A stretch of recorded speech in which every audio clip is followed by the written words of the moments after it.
Quero ler o Salmo 107 hoje com vocês, discorrer sobre ele, embora de uma maneira bem panorâmica, não me detendo em cada versículo.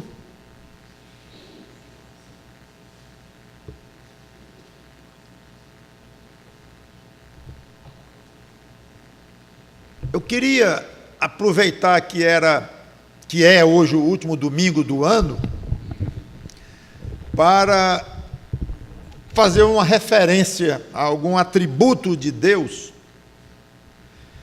e escolhi a bondade de Deus. Então nós deveremos estar pensando na bondade de Deus ao longo das nossas vidas, mas sugiro, se quiserem, jogar um pouco mais o foco para este ano que está encerrando amanhã. E nada melhor para falar na bondade de Deus do que o Salmo 107, que, embora muitas outras passagens, obviamente, falam da Bíblia, mas digo assim porque é evidente demais a intenção do autor, que não sabemos quem é, do Salmo 107, da intenção de exaltar a bondade de Deus, como nós vamos comentar. Então fiz mais uma pausa na exposição de Apocalipse, a qual devo retornar a partir do próximo domingo, se Deus quiser, para pensar nisto. Como o Salmo é longo, eu não vou ler todo de uma vez agora, eu prefiro ler aos pedaços, à medida que eu vou comentando os trechos que eu achar por bem comentar. São 43 versículos.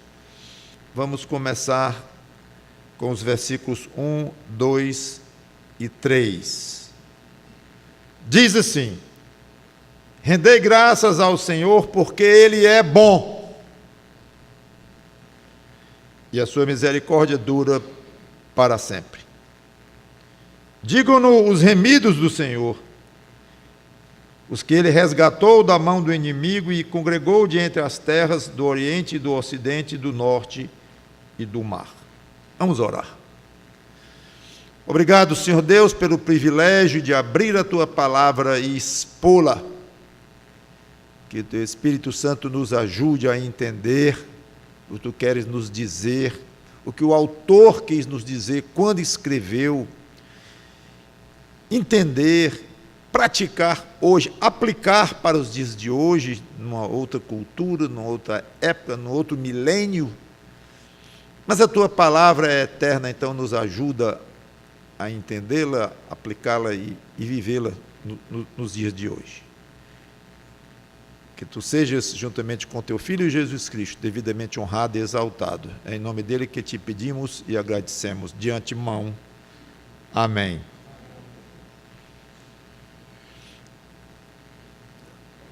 A bondade de Deus não é algo que nós vamos crer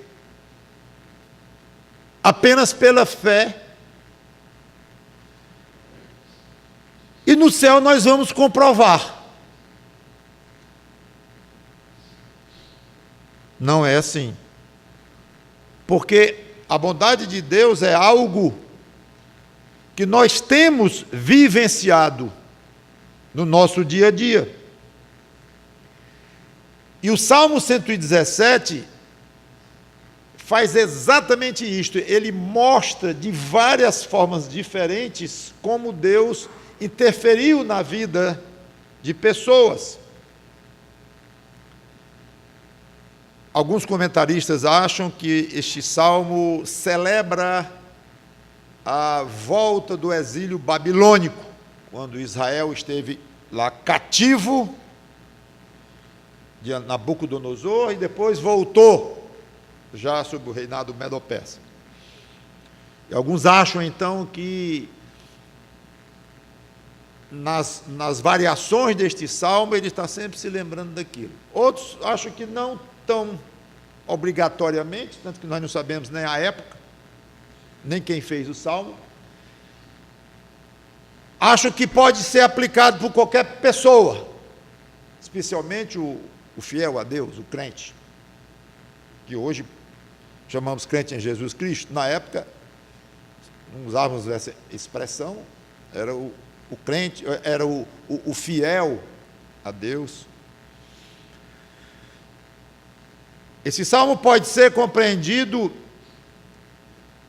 em termos mais imediatos, necessidades e circunstâncias da vida, em que Deus entra e mostra a bondade dele, e pode ser compreendido também de uma maneira mais profunda, em termos espirituais, não apenas utilizando-se as circunstâncias da nossa vida. O próprio salmista, ele lança mão desses dois níveis de realidade. Então, pretendo fazer a mesma coisa, dando, como sempre devemos dar, ênfase à parte espiritual, que trata de valores eternos. O salmista, você vai ver, ele descreve 4 situações específicas que obedecem a um padrão. Um grupo numa certa dificuldade, a aflição deste grupo, o clamor deste grupo de pessoas a Deus, e o livramento que Deus opera, fruto desse clamor. E esse livramento é sempre atribuído à bondade de Deus. Às vezes fala da misericórdia de Deus também, que não tem muita diferença, inclusive. Muito bem. Dos versículos 1 a 3, que eu já li e que funcionam como a introdução para essas 4 situações, nós vemos aqui o início do Salmo e uma descrição geral daqueles que devem dar graças a Deus pela sua bondade, ou seja, os redimidos. Rendei graças ao Senhor, porque Ele é bom e a sua misericórdia dura para sempre. Digam-no os remidos do Senhor. Não é que os que não são remidos não podem dizer. Todo ser humano deve dizer, os passarinhos devem dizer, as frutas devem dizer, as pedras devem dizer que o Senhor é bom. Como o próprio Saltério termina lá no Salmo 150 e os outros antes dele também, exaltando que tudo louve a Deus. Então, na realidade, tudo deve dizer que Deus é bom. A criação de Deus deve dizer isso. Mas as pedras não falam, os passarinhos não entendem bem, além dos piadinhos deles. E os seres humanos que têm noção de um Deus Criador, é para ter noção, não tem desculpa quando não tem noção, Romanos 1. O ser humano esse, pelo menos, deveria louvar a Deus continuamente pela bondade de Deus, mas não fazem. A maioria nem se preocupa com isto. É uma pena, mas é realidade. Então o salmista vai logo dizendo: digam-no os remidos do Senhor, os que Ele resgatou da mão do inimigo. Pelo menos esses vão entender bem, porque foram alvo desta bondade, desta misericórdia, conhecem esse Deus. Então é uma maneira dele dizer que o louvor a Deus, de uma forma, é restrito aos que são remidos, aos que o conhecem, mas não deveria ser. Todos deveriam louvar, mas isso não acontece, porque a maior parte da raça humana, toda a raça humana nasce perdida, e a maior parte continua assim ao longo da vida, e alguns se convertem a Deus, a Cristo. Então ele diz aqui que os remidos é que devem louvar a Deus, e como fala aqui, que ele resgatou da mão do inimigo. Ele não comenta que inimigo é esse. Se está falando de Israel lá com os babilônios, então o inimigo eram os babilônios, mas não quer dizer obrigatoriamente que é o que ele está pensando, não sabemos. E pelo próprio Salmo, eu creio que esse inimigo aqui uma expressão genérica, o adversário. É como se a doença fosse assim. Um adversário. Coisas que se opõem à nossa alegria, à nossa felicidade aqui, ao nosso bem-estar, ao nosso conforto. Coisas que nos combatem. Tudo bem, muitas são valiosas para nós, que nos edificam e tal, mas isso aqui é outro assunto. Mas eu entendo que ele olha para cá, como nós vamos ver, o ser humano tem muitos adversários, muitos inimigos, fora o aspecto espiritual, fora o aspecto humano, inimigo humano contra você, coisa assim, mas como você vai ver aqui, a sede é o inimigo, a fome, as correntes de uma prisão. Então é mais ou menos isso que eu entendo que ele quer dizer. Adversidades, qualquer tipo de adversidade que Deus vem e lhe salva, lhe livra dela. Muito bem. Primeira situação específica, versículos 4 a 7. Andaram errantes pelo deserto, por ermos caminhos, sem achar cidade em que habitassem. Famintos e sedentos, desfalecia neles a alma. Ele não diz quem, fala de um grupo aí que ninguém sabe, é um grupo qualquer. Então, na sua angústia, segunda fase, a angústia, a aflição, clamaram ao Senhor. Terceira fase.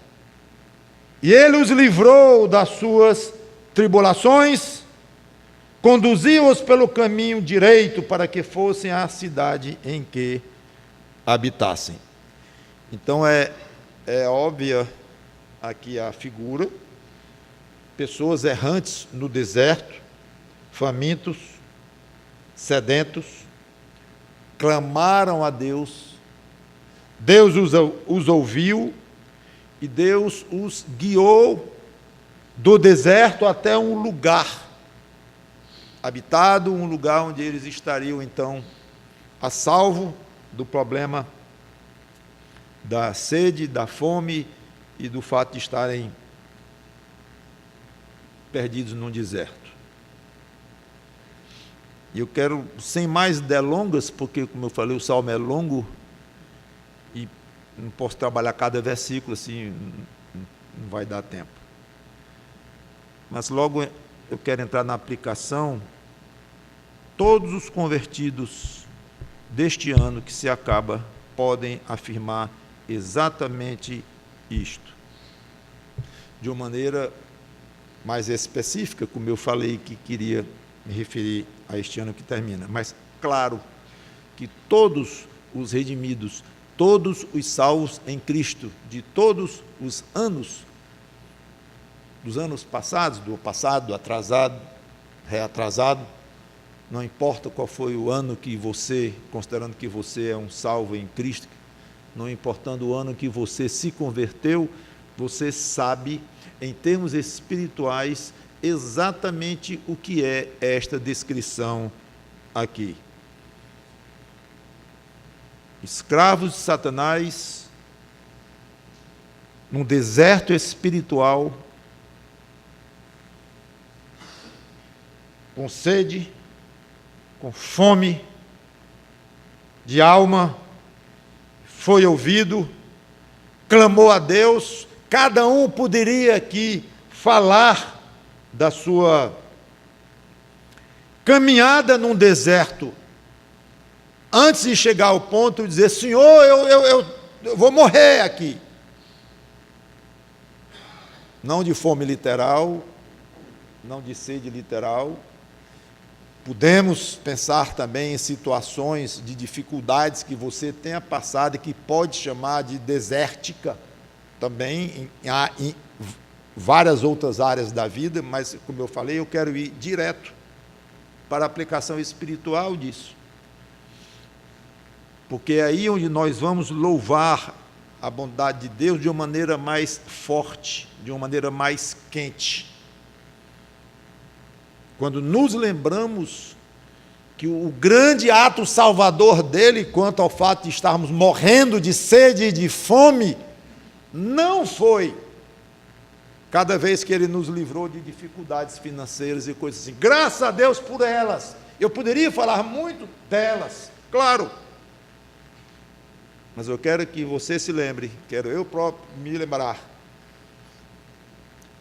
da época em que você clamou a Deus, um pouquinho antes da sua conversão, ou durante meses antes da sua conversão, ou anos, eu não sei como foi o seu processo de conversão, se você é crente, você sabe como foi o seu. Alguns de uma forma muito mais rápida, outros de uma maneira mais lenta, mais sofrida. Cada um tem a sua própria história. Então aproveite para lembrar de que você clamou a Deus, que estava morrendo espiritualmente, que na realidade, para ser mais exato, você estava morto espiritualmente, e Deus lhe socorreu. Versículos 8 e 14, a segunda situação específica.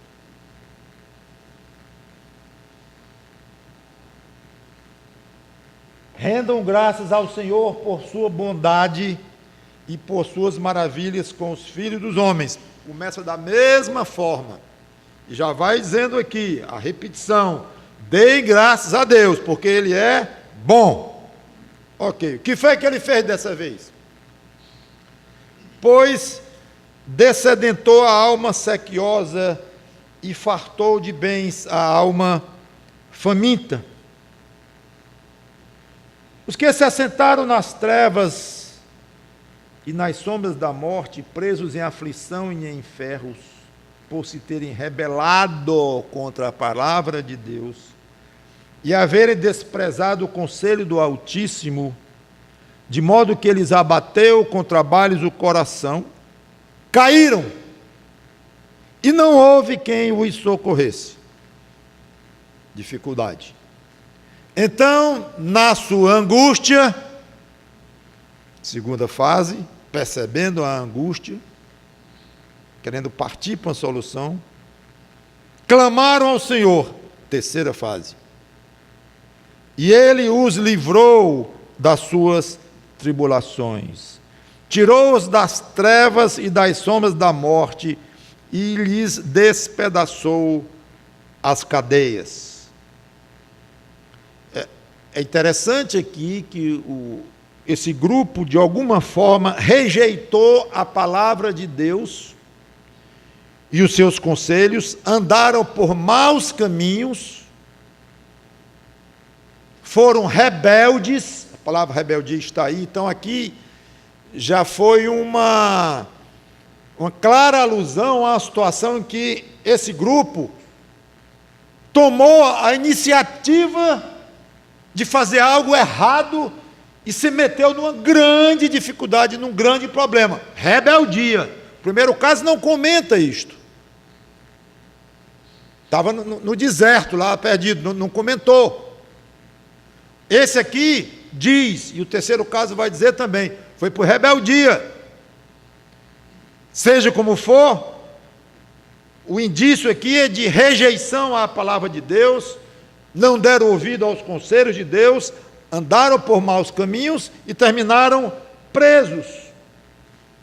Não é claro se era um preso literal ou no sentido metafórico, se sentindo enlaçado pelo pecado, pelo mal, pela rebeldia, e não importa muito. O Salmo não deixa de ser poético, e às vezes fica difícil estabelecer exatamente a diferença entre o literal e o metafórico. Esse é um caso aqui.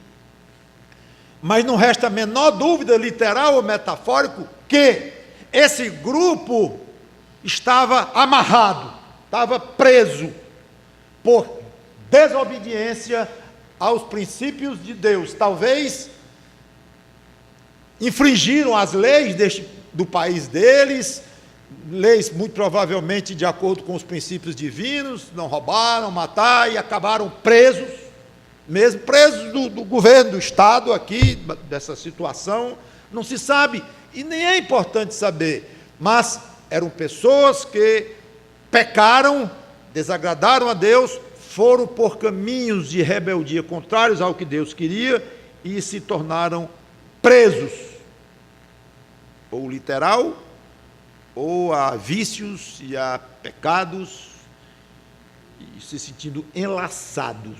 Havia uma condição de prisão dessas pessoas aqui.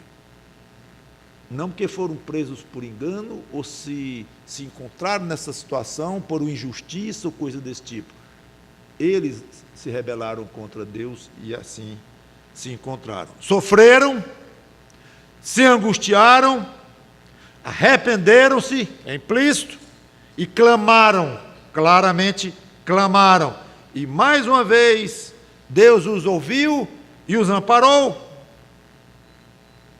O nosso tempo de incredulidade não foi apenas tempo de se sentir perdido, vagando, como foi o primeiro caso que já comentamos, no deserto, com sede de alma, com fome, aquela ideia de confusão, de um sentido existencial para a vida estranho ou nulo, que é o primeiro caso lá, perdido por aí.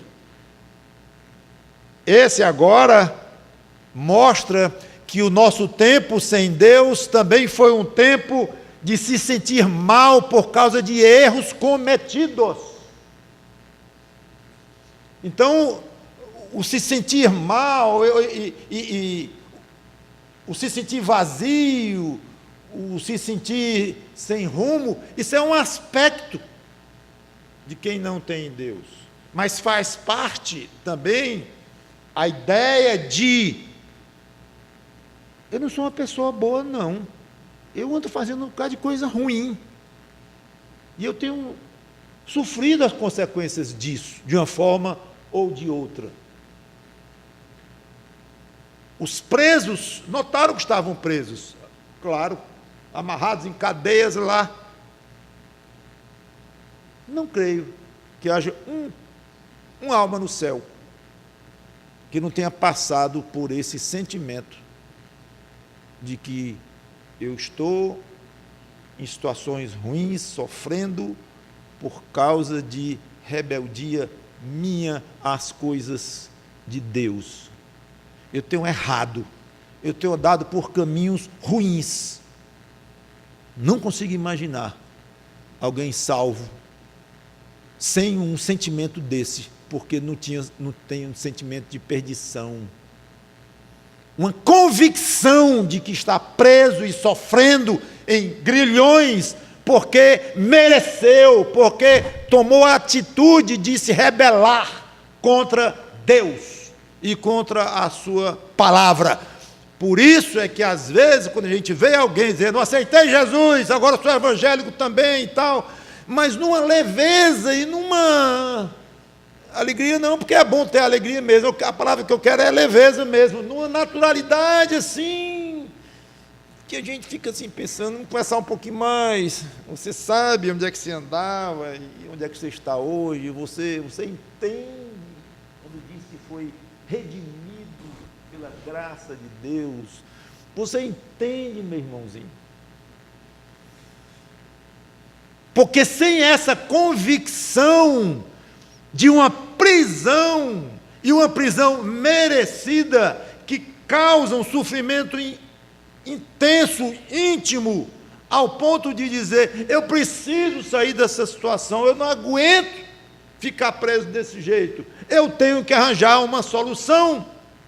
E muitos tentam soluções de várias ordens e chegam à conclusão que só há uma solução, uma. Isso faz parte do Salmo aqui. E ele vai deixar isso mais claro ainda no final do Salmo. A solução para eu sair dessa prisão é clamar a Deus, o Deus único, verdadeiro. Então, se eu quero ter minha alma liberta, só tem um jeito, é clamar a Deus, que mandou o Filho dele, Jesus Cristo, morrer por mim, numa cruz, e ressuscitar e voltar para o céu. não tenho outra opção. Então, essa convicção que leva o prisioneiro a clamar é fundamental na experiência de conversão de alguém, sem a qual não vai nunca ter noção do tamanho da bondade de Deus para com ele próprio, com a própria pessoa. Deus é bom porque me dá comida, porque me dá aquilo, me dá saúde. Aí tem uma dificuldade enorme quando a comida falta, e quando a saúde falta. Por quê? Porque se estava associando a bondade de Deus exclusivamente com coisas daqui, materiais. Quando essas coisas desaparecem, ou pelo menos faltam em grande medida, a bondade de Deus vai junto. Mas segura a bondade de Deus, não tem nada a ver com isso.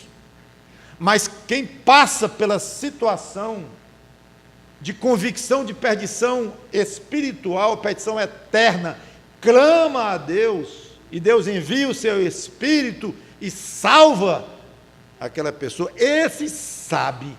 É exatamente como o salmista disse no começo: digam-no os remidos do Senhor. Esse pode dizer: você é salvo em Cristo? Sou. Efetivamente salvo em Cristo? Sim, senhor. Efetivamente salvo em Cristo. Então você sabe que é a bondade de Deus. Você pode falar, você tem autoridade para falar. Não sei o que é salvação em Cristo. Eu não estou entendendo bem essa conversa de salvação em Cristo. Então, infelizmente, o senhor, o amigo, não conhece a bondade de Deus na sua dimensão máxima, que pode ser conhecida por um ser humano. O senhor não está nem perto. Não, mas eu tenho muita saúde, eu sou rico, eu sou não sei o quê. Não. O senhor não chegou nem perto.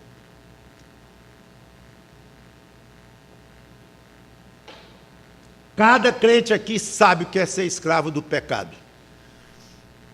Deixa eu usar o do tempo do verbo, é melhor, fica mais agradável para nós, né? Sabe o que é ter sido, melhorou? O que é ter sido escravo do pecado. Não é ser escravo, ter sido. Hoje nós não somos mais, pelo menos não deveríamos ser mais. Temos poder espiritual para não sermos mais escravos do pecado. Somos, se quisermos, se formos rebeldes, desobedientes. Mas não precisamos, ainda sofremos com o pecado, ainda temos problemas com o pecado, ainda somos muitas vezes pegos pelo pecado, colocados em armadilha, caímos, levantamos, mas não mais escravos como éramos antes da conversão em Cristo, que nos fez clamar com tanta força. Então, cada crente aqui sabe o que é ter sido escravo do pecado. Um dia se arrependeu, clamou a Deus por perdão e comprovou a bondade de Deus. Curiosamente, Paulo diz em Romanos, né? Você não sabia que o que de Deus lhe conduz ao arrependimento? O que é? Exatamente sobre o que estamos falando. Você não sabia que a bondade de Deus que lhe conduz ao arrependimento? É exatamente o tema do Salmo 107. Bondade de Deus. Você chegou ao arrependimento pela bondade de Deus. Então você louve a Deus por isso, não somente no último dia do ano, mas todos os dias da sua vida. 15 a 20. Rendam graças ao Senhor por sua bondade, por suas maravilhas, para com os filhos dos homens. Mesmo início. Indo agora para a terceira situação específica. Pois arrombou as portas de bronze e quebrou as trancas de ferro. Os estultos, por causa do seu caminho de transgressão e por causa das suas iniquidades, serão afligidos. A sua alma aborreceu toda sorte de comida e chegaram às portas da morte. O assunto agora é doença. Então, na sua angústia, clamaram ao Senhor, e Ele os livrou das suas tribulações. Enviou-lhes a sua palavra e os sarou, deixando claro que está falando de doença. E os livrou do que lhes era mortal, doença.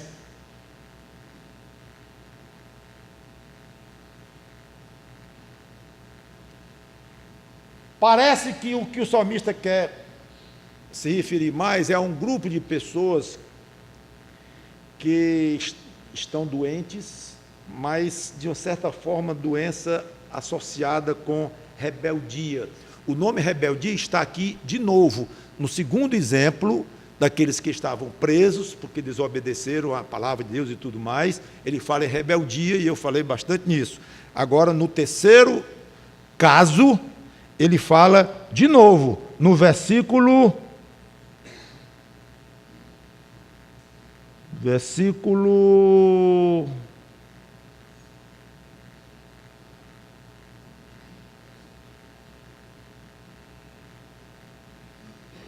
Não estou encontrando onde está, mas está.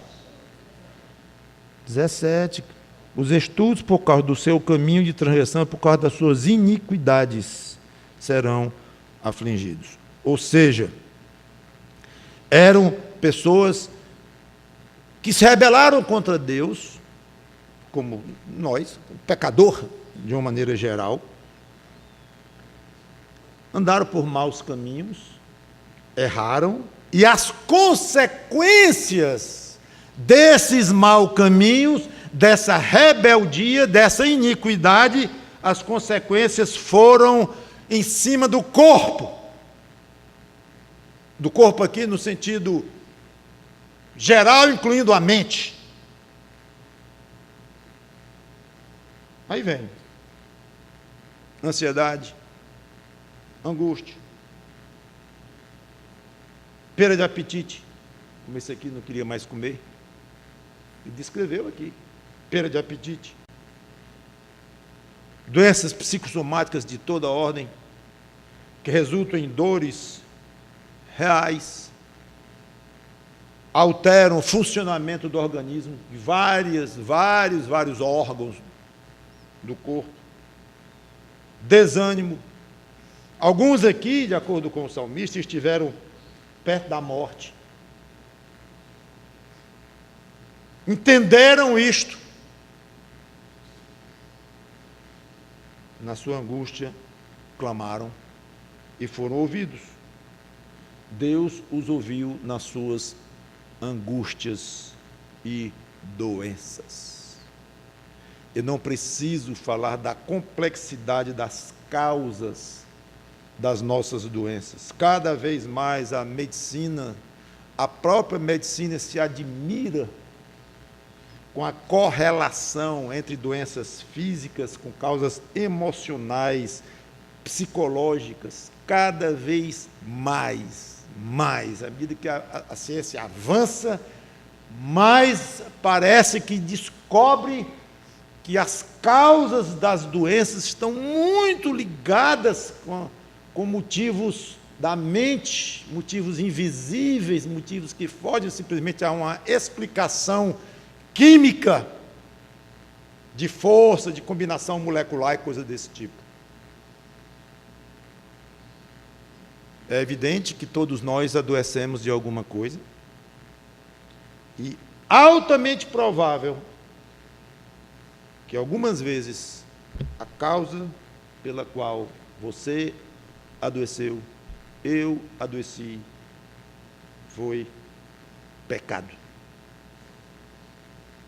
que resultou na disciplina de Deus. Este é o assunto em que não podemos passar linhas divisórias.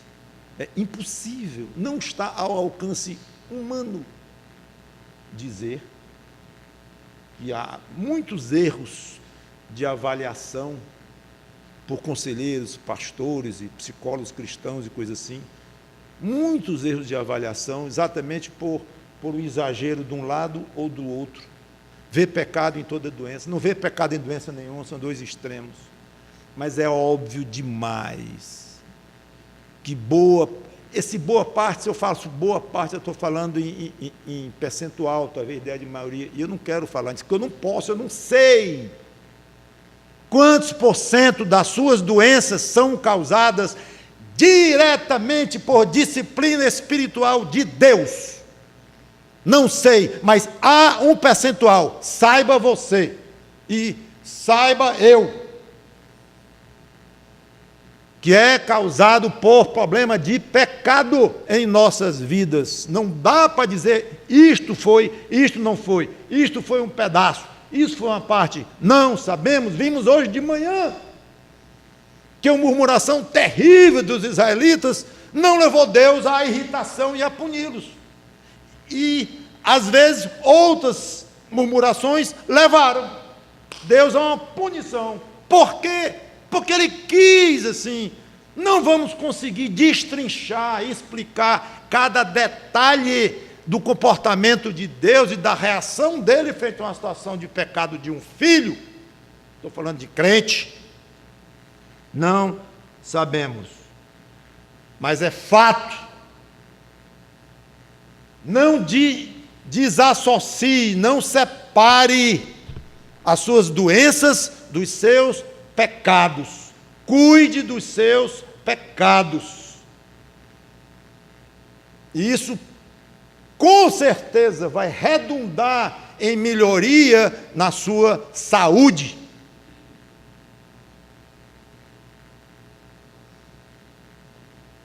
Quanto é essa melhoria? Não sei, não posso dizer. Mas é óbvio que vai melhorar, considerando que partes das nossas doenças, a Bíblia atribui claramente. Aqui está uma passagem, tem outras. Pecado, e Deus pune com doença.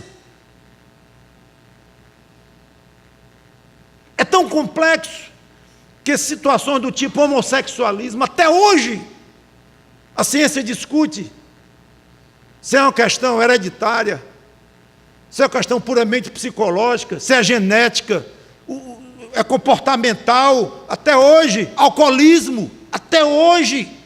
Não, não é uma doença, não é um vício. Não, mas vem já hereditário, não é, o quanto é, porque o pai já era, mas tem vários irmãos, um é, o outro não é, e como é que fica? E discutem, na sua ignorância. O ser humano vai discutindo, agora tudo bem. Eu digo aqui na sua ignorância, não é criticando, é apenas revelando uma fragilidade que o homem, na sua arrogância, muitas vezes não quer reconhecer, mas é só isso, estou atestando um fato, que o homem é frágil, limitado. E tudo bem, não há outra maneira, senão tentar progredir na ciência, avançar, tentativa e erro, acerta aqui, erra ali, e vai se conseguindo, e vai sofrendo menos em muitas coisas, remédios mais poderosos, técnicas cirúrgicas, tudo bem com isso aí. Mas não sabem, algumas coisas não sabem, e parece que não estão caminhando para saber mais, não, porque quanto mais andam, menos entendem. Vejam o caos no mundo hoje aí para ver.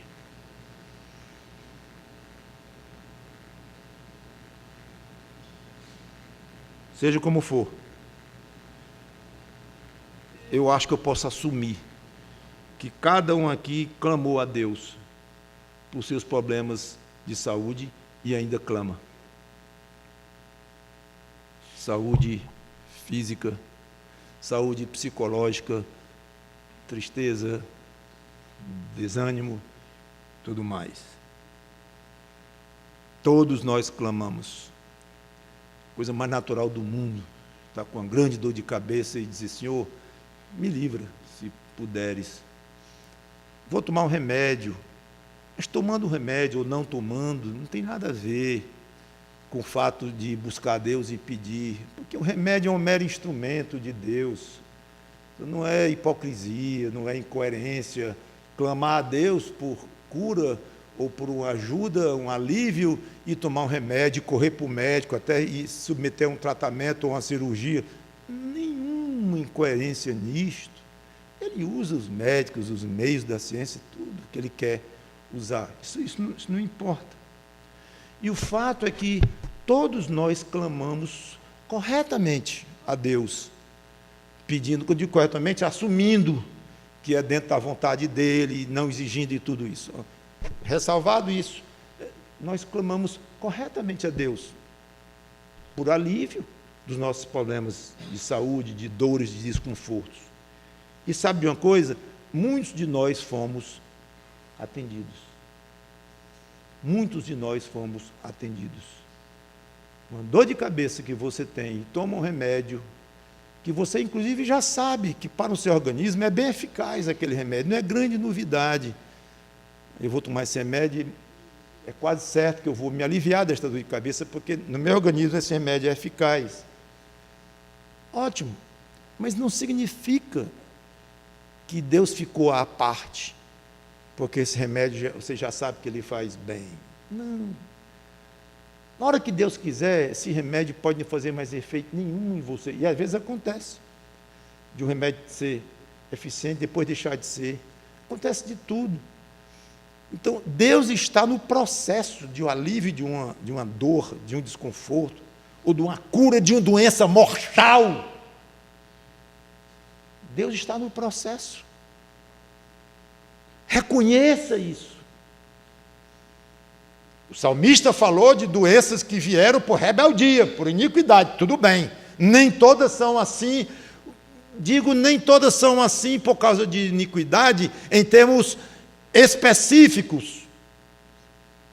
Você está doente disto por causa do pecado tal. Eu estou falando, quando eu digo que a gente não consegue delimitar ou identificar cada doença como consequência de um certo pecado, é isso que eu estou falando. Eu não estou falando que não podemos dizer na raça humana, não podemos relacionar doença com pecado. Não, eu não quis dar a entender isso aí, e é absolutamente correto, biblicamente, dizer toda e qualquer doença de cada ser humano na história da humanidade é consequência de pecado. Não, o senhor está se contradizendo. Não. O pecado causou a entrada do sofrimento no mundo. Então, dizer que o sofrimento humano, de uma maneira geral, abrangendo, como eu disse, uma pequena dor numa unha de um índio, qualquer tipo de dor, de sofrimento, a causa da entrada foi o pecado de Adão e Eva. Não é o pecado meu que fez a unha daquele índio doer, mas o pecado que contaminou a raça humana, porque Adão era o representante, por assim dizer, o cabeça da raça humana. Então, ele contaminou toda a raça humana. Então, nesse sentido, sim, toda doença e sofrimento e desconforto humano, não somente humano, mas da natureza, inclusive, é por causa de pecado. Agora, se for olhar para você e for dizer o que é causa de cada sofrimento seu, relacionando com cada pecado, não sabemos dizer. É isso que eu quero colocar. Então, deixe-me ir para frente. Versículos 21 a 30. Quarta situação específica. Rendam graças ao Senhor por sua bondade e por suas maravilhas para com os filhos dos homens. Mesma maneira de começar, mandando dar graças pela bondade de Deus. Ofereçam libações de ações de graças e proclamem com júbilo a sua obra. Os que, tomando navios, descem aos mares, os que fazem tráfico na imensidade das águas, esses veem as obras do Senhor e as suas maravilhas nas profundezas do abismo. Pois ele falou e fez levantar o vento tempestuoso, agora uma tempestade terrível no meio do mar, que levou as ondas do mar, subiram até os céus, desceram até os abismos. Olha o aspecto gráfico das palavras, subindo e descendo. Parece que a gente está vendo o navio subindo e descendo nas ondas, nos vagalhões aqui. Ele está descrevendo claramente. Subiram até os céus, desceram até os abismos. No meio das suas angústias, desfalecia-lhes a alma. Andaram e cambalearam como ébrios, andando no navio e tropeçando e caindo de um lado para o outro, como a gente vê nos filmes. Então, na sua angústia, clamaram ao Senhor e Ele os livrou das suas tribulações. Fez cessar a tormenta e as ondas se acalmaram. Então, se alegraram com a bonança e assim os levou ao desejado porto. Marinheiros, viajantes de um navio em plena tempestade, ficaram angustiados, desfalecidos, desorientados, reconheceram que Deus domina sobre os elementos da natureza, clamaram angustiados, foram ouvidos e levados a um porto seguro. Poderia falar muito sobre tempestade na vida, não vou escorrer mais muito, já quero caminhar para o encerramento. Mas pense nas suas tempestades deste ano. E pode juntar tempestades de circunstâncias na vida, coisa que a gente tem falado aqui mesmo, de saúde, doença, conforto, dor, tudo, situação de todo jeito, e especialmente o aspecto espiritual. Imagino que você tenha clamado a Deus nas suas tempestades também. O Senhor, está ruim. Eu não dou 2 passos sem tropeçar e cair, porque eu estou bêbado, não de álcool, mas eu estou bêbado de confusão, falta de rumo, como alguém no navio, na tempestade, não está bêbado de álcool, está bêbado porque o sistema do cérebro está todo desorientado por causa do movimento muito violento, dos movimentos violentos.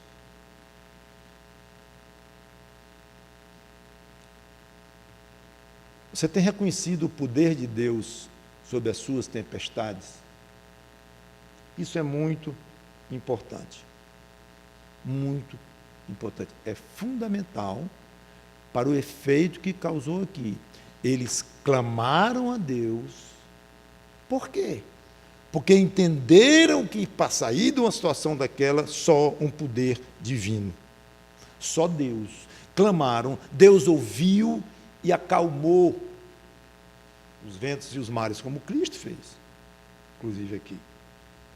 Então, esse aspecto pode parecer um detalhe, mas não é. Você tem absoluta confiança de que esta tempestade aqui, Deus tem poder para destruí-la, para acalmá-la de uma maneira total e virar calmo, tudo muito calmo, uma calmaria enorme. O lago ou o mar fica assim como se fosse um espelho. Crê nisto, independente da sua doença, independente da sua angústia, independente da sua situação, fundamental, repito, crê que Ele pode fazer, não é que Ele vai fazer, e aqui está um ponto que aí gera outra pregação ou várias, esse ponto crucial entre crer que Deus pode e crer que Deus vai.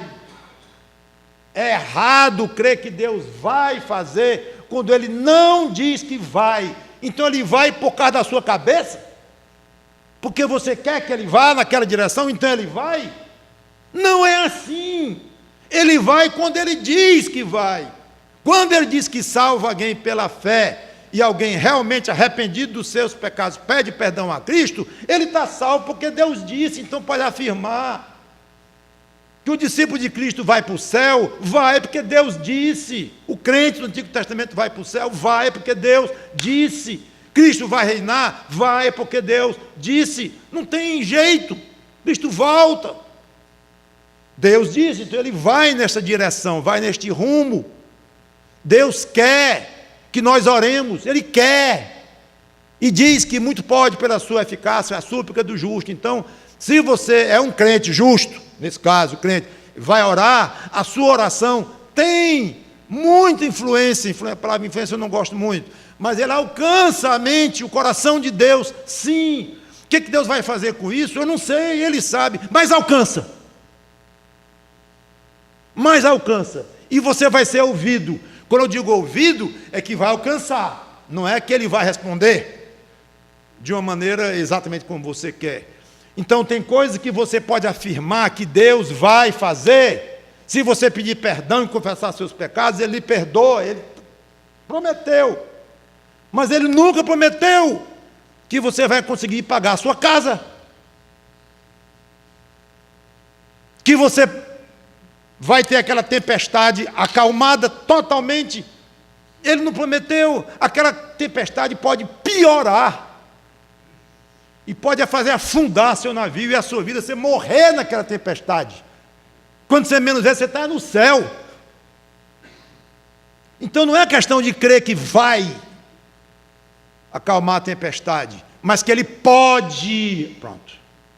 Agora você entrou em terreno seguro, em terreno absolutamente seguro, não apenas teologicamente, mas no sentido de agradar a Deus, honrá-lo. O crente honra a Deus cada vez que ele diz: eu sei que tu podes me tirar desta situação terrível que ser humano nem conhece a solução. Eu sei que tu podes. Me ajuda, Senhor, vírgula, se for a tua vontade, se for o teu plano. Eu creio que tu podes. Não posso crer que tu queres fazer isso, porque não tenho base para dizer que creio nem que não creio. Se tu tivesses dito, eu queria, mas tu não disseste, então não tenho base. É só isso. Agradeça a Deus cada vez que Ele acalmou suas tempestades e continue pedindo a Ele para acalmá-las, se Ele quiser. Vamos terminar. Versículos 31 a 41.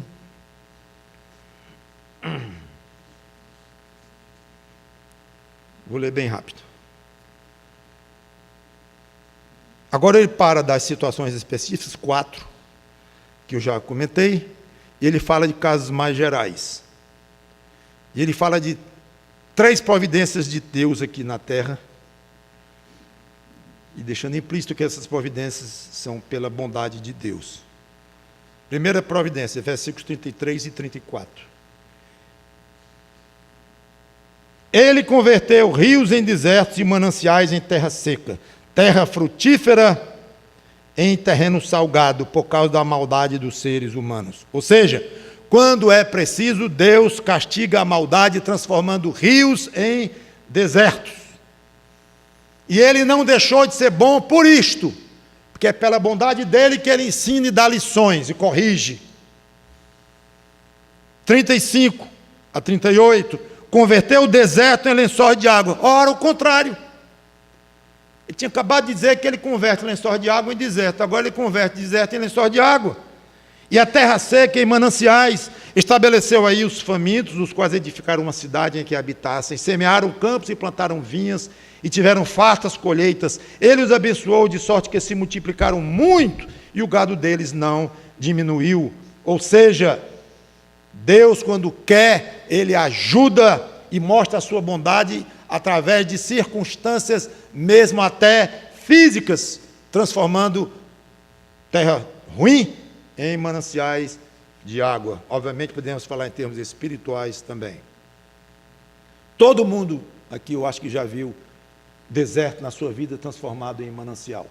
Acho que muitos aqui poderiam falar de testemunhos, de interferências divinas na sua própria vida, em que você viu essas coisas acontecerem. E é a primeira parte também, coisas que o bem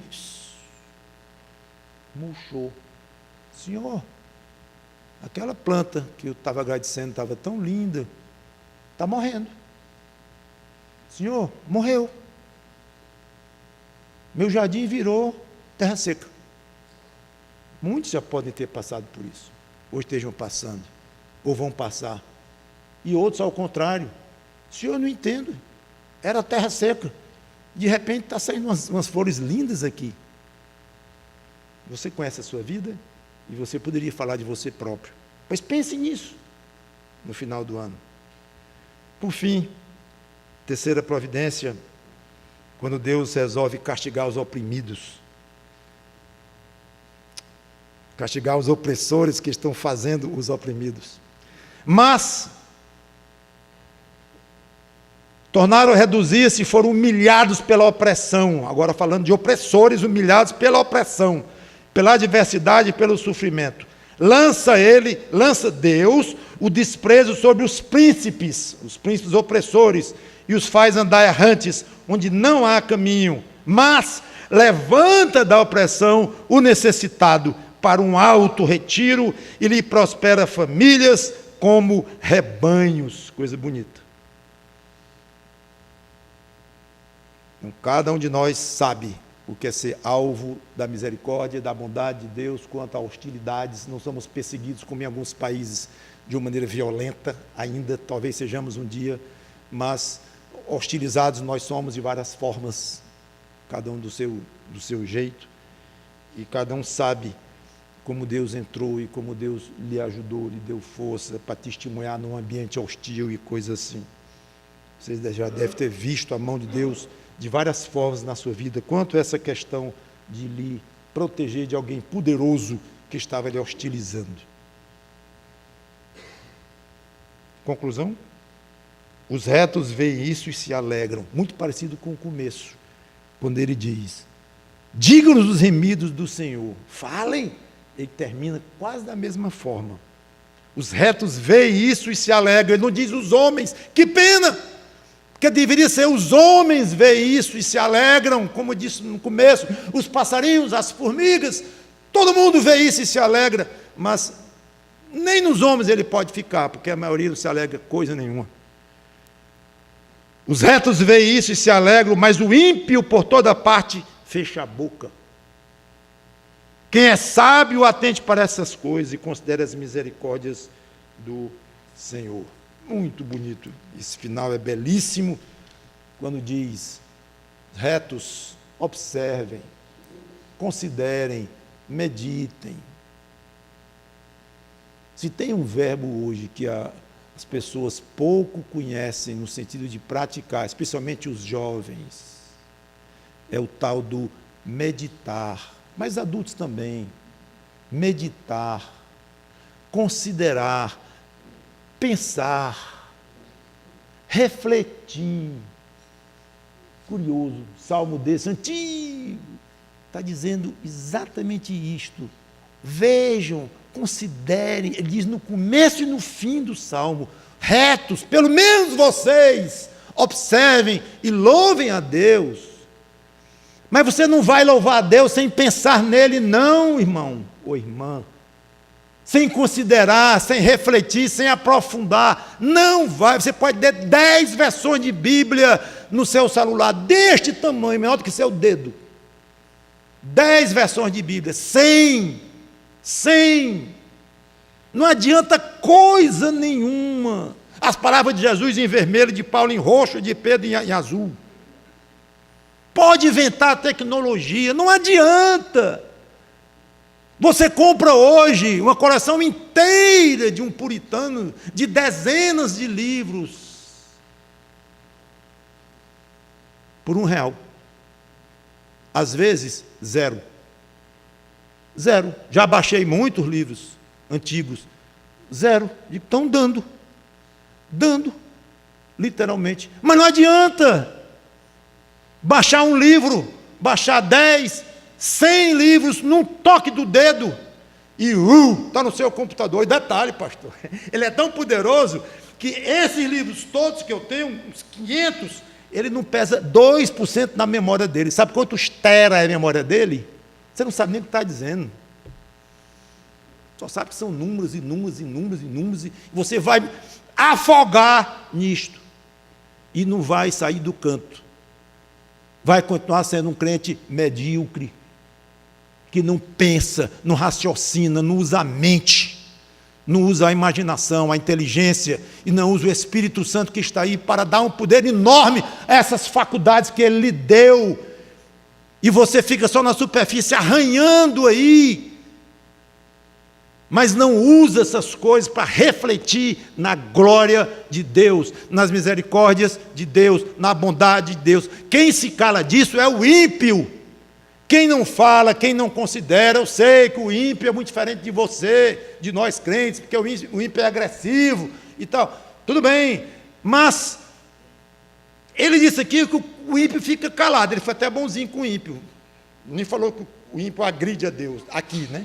Mas, curioso, um crente calado e um ímpio calado, qual é a diferença?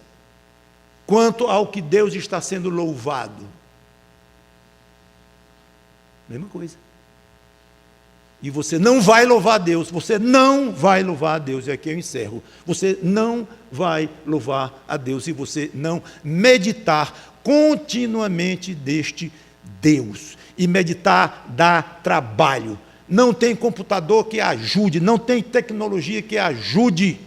Não adianta ligar os ouvidos enquanto dorme, já tem coisa aí que você liga nos ouvidos para aprender grego e língua estrangeira enquanto você dorme. Empurra 2 negócios aqui no ouvido e quando você acordar está falando alemão. Se 1% disso for verdade, já é muita coisa, mas não vai aumentar a espiritualidade de ninguém. Não há maneira de você fazer um atalho. Obrigado, Sandrinha. Um atalho na sua espiritualidade, na sua santidade. Como ser santo em 3 etapas, joga fora. O meu é melhor, o meu é 12. Não interessa. Ser santo é algo que dá muito trabalho, muita dedicação, muita vontade, muito sacrifício de tempo, de dinheiro, de tempo, de conforto, de coisas que gosta. Tempo. Muitos crentes vão eu não vou dizer chorar amargamente, porque é antibíblico, porque no céu não tem lágrima. Mas se houver um tipo de lamento do crente no céu, vai ser como usou mal o tempo aqui. Vamos orar. Santo Deus, nosso bom Pai, obrigado pela Tua palavra, que o Teu Espírito nos ensine mais essas coisas Tuas. Obrigado por este ano, pela Tua enorme bondade sobre nós, de várias ordens, várias maneiras, repetidamente. Muito obrigado. E pelo ano passado, e pelo atrasado, e por todos os anos. Obrigado porque Tu és Deus, e o Teu Filho é Jesus Cristo, e o Espírito Santo é o enviado dele como outro Consolador que em nós habita. Em nome do Senhor Jesus Cristo. Amém.